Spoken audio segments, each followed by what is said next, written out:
جس شخص پر صدقہ فطر واجب ہے اس پر بقرہ عید کے دنوں میں قربانی کرنا بھی واجب ہے۔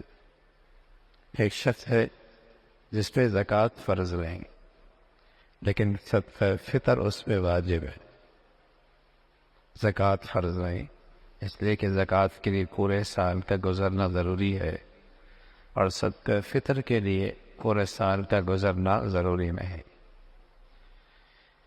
تو اگر اس کے بعد اتنی رقم ہے کہ وہ صاحب نصاب ہے اور عید کے دنوں کے اندر اس کے پاس ہے، تو اس شخص پہ صدقہ فطر واجب ہے، حالانکہ سال اس رقم پہ نہیں گزرا۔ تو اسی طرح جس شخص پہ صدقہ فطر واجب ہے اس پر عید الاضحیٰ کے دنوں میں قربانی بھی واجب۔ ضروری نہیں کہ وہ ایسا مالدار ہے کہ اس نے زکوٰۃ بھی ادا کرنی ہے، ضروری نہیں ہے، لیکن صدقہ فطر اگر اس پہ واجب ہے تو اس پر قربانی کے دنوں کے اندر قربانی بھی واجب ہے۔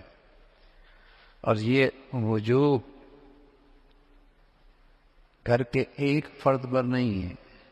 اگر بیٹا اس حیثیت کا ہے، بالغ ہے، بیٹی کے پاس 1 تولہ آدھا تولہ سونا ہے، واجب ہے، میاں بھی ہے، بیوی بھی ہے، ابا بھی ہے، اماں بھی ہے، تو ان سب کی اگر حیثیت ایسی ہے کہ ان پہ صدقہ فطر واجب ہے تو سب پر علیحدہ علیحدہ قربانی بھی واجب ہے۔ سارے گھر کے لیے ایک قربانی کر دینا یہ کافی نہیں۔ اور سبحان اللہ، بات خوش نصیب ہوتے ہیں جنہیں اللہ نے خوشحالی دی ہوتی ہے اور سمجھتے ہیں کہ یہ نیکی ایسی ہے جو ان 3 دنوں میں نصیب ہوتی ہے، پورے سال میں نصیب نہیں ہوتی، اور نیکی بھی ایسی کہ ہر بال پہ نیکی ہے، تو وہ کیوں نہ ہو کہ اس موقع پہ یہ نیکی کثرت سے کی جائے۔ تو پھر وہ قربانیاں کثرت سے کرتے ہیں، اللہ کے نبی کی طرف سے، صحابہ کی طرف سے، اولیاء اللہ کی طرف سے، اپنے گئے ہوئے ماں باپ کی طرف سے، اپنی نابالغ اولاد کی طرف سے، اور یہ ساری قربانیاں نفلی ہوتی ہیں۔ کمائی کا موسم ہے، ایسی نیکی کا موسم پھر 1 سال کے بعد نصیب ہوتا ہے۔ اللہ نے خوشحالی دے رکھی ہے تو ایسے لوگ کثرت سے قربانی کیا کرتے۔ خود اللہ کے نبی صلی اللہ علیہ وسلم نے عید الاضحیٰ کے موقع پہ ایک مرتبہ 100 اونٹ ذبح کی۔ کوئی کہے کہ معاشی طور پہ اس کا تو بڑا افسانہ ہوتا، اتنی رقم جو ہے وہ خیرات کر دیتے، کسی کی شادیاں کرا دیتے، کسی کا علاج کرا دیتے، کوئی مسجد بنا دیتے، کوئی ہسپتال بنا دیتے۔ حالانکہ اس وقت اقتصادی اور معاشی حالت کیا تھی، لیکن اتنی کثرت سے قربانی، سبحان اللہ۔ اور یہ کیوں کی جا رہی ہے؟ اللہ کو راضی کرنے کے لیے۔ اور سچی بات ہے کہ مسلمان کی تو ایمان ہے، وہ مولا راضی ہو گیا تو ساری معاشی اور اقتصادی مسائل بھی حل ہو سکتے ہیں، اور اگر وہی ناراض ہو گیا تو اقتصادی اور معاشی کے جتنے نقشے ہیں وہ بنے بنائے بھی اجڑ جائیں، ساری پلاننگ فیل ہو جائے۔ اور اصل مقصود اللہ کے ہاں یہ ہے کہ اس کے دل میں اللہ کے حکم کی عظمت کتنا ہے، اس نیکی کی عظمت کتنی ہے، جس قدر اس کے عظمت پر اہمیت سے کرے گا اللہ کے ہاں اس پر قبولیت ہوئی۔ تو یہ قربانیاں مسلمان اس موقع پہ کثرت سے کرتے ہیں۔ تو جس شخص پر صدقہ فطر واجب ہے اس پر بقرہ عید کے دنوں میں قربانی کرنا بھی واجب ہے۔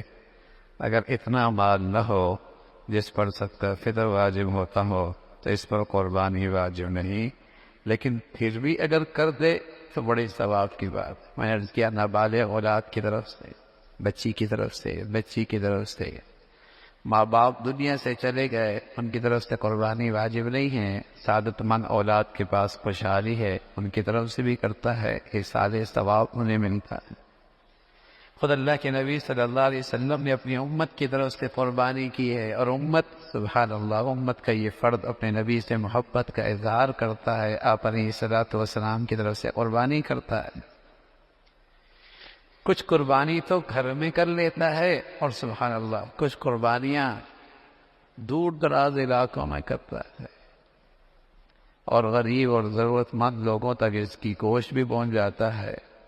الحمدللہ ہم تو یہاں کئی سالوں سے الحمدللہ یہاں قربانیاں کر رہے، اور شام کے مظلوم مسلمانوں کے لیے بھی، برما کے مسلمانوں کے لیے بھی الحمدللہ پچھلے 3-4 سالوں سے یہ سلسلہ جاری ہے۔ الحمدللہ اس سال بھی ہو رہا، برما کے مسلمانوں کے وہاں جہاں برمی بھائیوں کے لیے بنگلہ دیش کے بارڈر پہ 1000 گھر ہم نے بنائے، 1000 گھر۔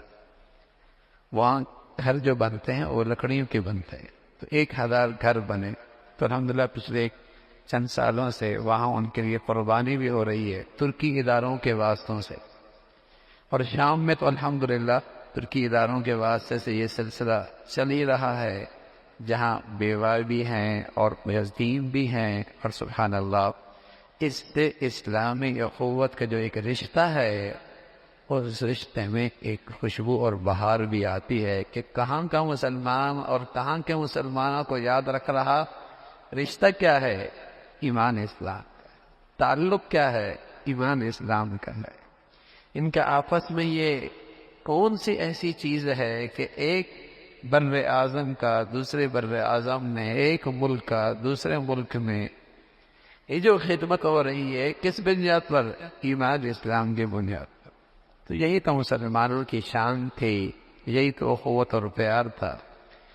تو یوں اس انداز سے الحمدللہ مسلمان دور دراز علاقوں میں جہاں ضرورت مند بھی ہوتے ہیں، کچھ اپنے گھر میں، تاکہ وہ شعار بھی زندہ رہے اپنے گھروں کے اندر بھی، تاکہ وہ جو قربانی کی ایک شکل ہے وہ بھی زندہ رہے، وہ بھی ایک دعوت ہے، پیغام ہے، وہ بھی ایک دعوت ہے، ایک پیغام ہے۔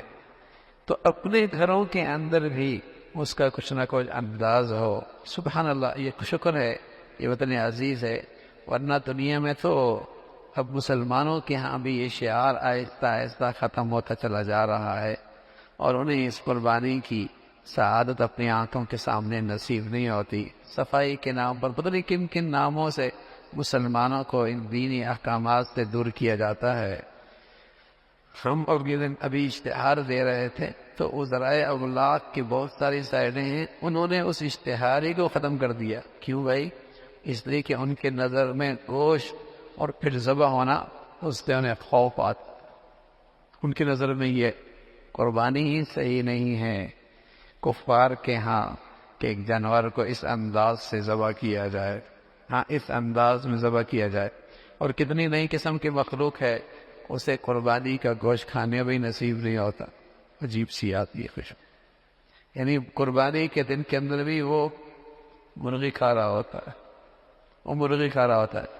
ہمارے بزرگ تھے شیخ الحدیث رحمۃ اللہ علیہ، تو فرمایا کرتے تھے حضرت حسین احمد مدنی رحمۃ اللہ علیہ کے ہاں، اب کیا ان کے ہاں یہ قربانی کا گوشت سبحان اللہ ایک خاص دعوت کے موقع پہ رکھا جاتا تھا، اور یہ حضرات گوشت کو سکھا کے پورا سال استعمال کرتے تھے۔ بلکہ اگر آپ 30 سال پیچھے چلے جائیں تو بڑی بوڑھیاں گوشت کو سکھا لیا کرتی تھی، دھاگوں پہ بار رکھتی تھی، اور پھر اس کو پورا سال کم از کم چند مہینے اس کو استعمال کرتے تھے۔ تو آج شیخ الحدیث رحمۃ اللہ علیہ کے یہاں یہ گوشت رکھا جاتا، اور جب کوئی خاص مہمان آتا، ان خاص مہمان میں مدنی رحمۃ اللہ علیہ بھی تھے، جب وہ تشریف لاتے تو وہ قربانی کا گوشت ان کے ناشتے میں پیش کیا جاتا، اور وہ بھی بڑے شوق سے کھاتے، اس لیے کہ یہ اللہ کی طرف سے مہمانی ہے، یہ اللہ کی طرف سے مہمانی ہے کہ یہ اللہ کے راستے میں اس نے قربانی کر دی، ذبح کر دیا، اللہ نے کہا چلو یہ میری طرف سے انعام ہے، گوشت بھی تم کھا سکتے، گوشت بھی تمہیں کھا سکتے ہیں۔ تو یہ بڑی برکت والا گوشت ہوتا ہے، اس کے اندر بڑی شفا ہوتی ہے، اس میں بڑی صحت ہوتی ہے۔ تو یہ عجیب مسلمانوں کے پاس دولت ہے، سبحان اللہ، نیکی بھی ہے، اجر بھی ہے، اور ساتھ ساتھ اس گوشت کے اندر اللہ رب العزت کی طرف سے ایک خاص انعام بھی ہے گوشت کی شکل میں۔ تو یہ قربانی شاعر اسلام میں سے ہے، شاعر اسلام میں سے ہے۔ تو گھروں کے اندر بھی اس کا اہتمام ہو، اور جب کثرت سے کر رہے ہیں تو اس طریقے سے دائیں بائیں اور دور دراز علاقوں میں اور اس طریقے سے اپنے مسلمان بھائی جو تکلیف اور آزمائش میں ہوتے ہیں ان کی خاطر بھی ان تک قربانی پہنچانا. اس سال ترکی ادارے، اب اندازہ لگائیں، ترکیوں میں اتنی دینداری نہیں ہے، لیکن اللہ کی شان ان کے قربانی کا بڑا عجیب اہتمام. یعنی اس دفعہ ایک ترکی ادارہ جو ان کے ہاں ایک مذہبی ادارہ کہلاتا ہے دیانت، جو پورے ترکی کے جن کے پاس مساجد ہیں، پوری ترکی کا نظام ان کے پاس ہے، سرکاری ادارہ ہے، وہاں کا مذہبی امور وزیر اس کا سربراہ ہوتا ہے. اس دفعہ پاکستان میں ہمارے ساتھ یعنی ہمارے تعاون سے پاکستان میں مل کر 1000 گائیں کر رہا. 1000 گائیں، 1000 گائیں، یہ تقریباً 7000 قربانیاں وہ پاکستان میں کر رہا ہے. اور ساری قربانیاں تقریباً سندھ کے اندر اور ان کے دیہاتوں کے اندر ہم نے اس کا اہتمام کیا ہے. اسی طرح دوسرا ادارہ ہے ان کا ایک ہلال احمر جیسے ہمارا ہے TRC، تقریباً وہ بھی 600 گائیں ہمارے ساتھ مل کر. تو جب ہم وہاں قربانیاں کر رہے ہوتے ہیں سبحان اللہ، وہ کہتے ہیں جب یہ لوگ کر رہے ہیں تو ہم یہاں کے ضرورت مند مسلمانوں میں قربانی نہ کریں. ہمیں خوشی ہوتی ہے کہ اس سے ایک بھائی چارگی اور ایک اسلامی رشتہ اس کے اندر استحکام ہو رہا ہوتا ہے.